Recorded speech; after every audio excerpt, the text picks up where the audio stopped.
এই দলটাকে নিয়ে বিশ্বকাপ জেতাবো। নিউজিল্যান্ডকে কাঁপিয়ে দিয়ে কেমন করে হারলো বাংলাদেশ।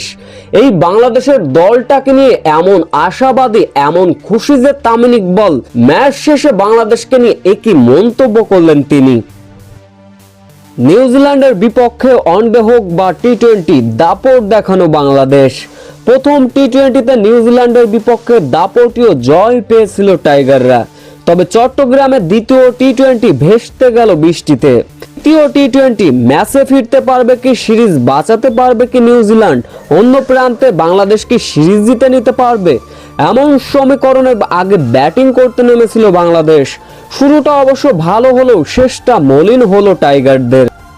তবে শেষ পর্যন্ত লিটন কুমার দাস 26 এবং তহিদ হৃদয়ের 33 রানের ইনিংসে ভর করে অর্থাৎ বাংলাদেশ 86 রানে 5 উইকেট আর 102 রানে 10 উইকেট হারিয়েছিল বাংলাদেশ।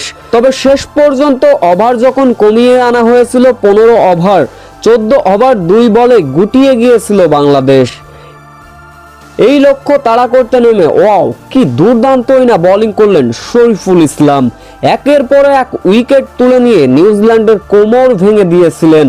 অর্থাৎ নিউজিল্যান্ড 33 রানে 4 উইকেট হারিয়ে ঢুকছিল। তবে পঞ্চম উইকেট জুটিতে প্রতিরোধ গড়ে তুললেন নিউজিল্যান্ডের ক্রিকেটাররা। তবে এইখান থেকে নিউজিল্যান্ডের ক্রিকেটার জেকব রীতিমতো ব্যাট হাতে তাণ্ডব চালালেন। মাত্র 29 বলে 50 তুলে নিয়েছিলেন, যার ফলে শেষ 4 ওভারে নিউজিল্যান্ডের জয়ের জন্য প্রয়োজন ছিল মাত্র 16 রান। কিন্তু 12তম ওভারে এসে রিশাদকে তুলোধনা করলেন। 2 ছক্কা 2 চারের সাহায্যে 11.4 বলেই 6 উইকেটের বড় জয় পায় নিউজিল্যান্ড। অথচ দেখুন, শুরু থেকেই নিউজিল্যান্ডকে কাঁপিয়ে দিয়েছিল বাংলাদেশি বোলাররা। এদিকে ম্যাচ হারলেও বাংলাদেশের গোটা সিরিজে, গোটা টুর্নামেন্টে রীতিমতো মুগ্ধ হয়েছেন বিসিবির নয়া বোর্ড সভাপতি তামিম ইকবাল। তিনি আশাবাদী এই দলটাকে নিয়ে বিশ্বকাপে ভালো করা সম্ভব, এমনকি বিশ্বকাপ জয় করাও সম্ভব, এমনটাই মতামত দিলেন তামিম ইকবাল।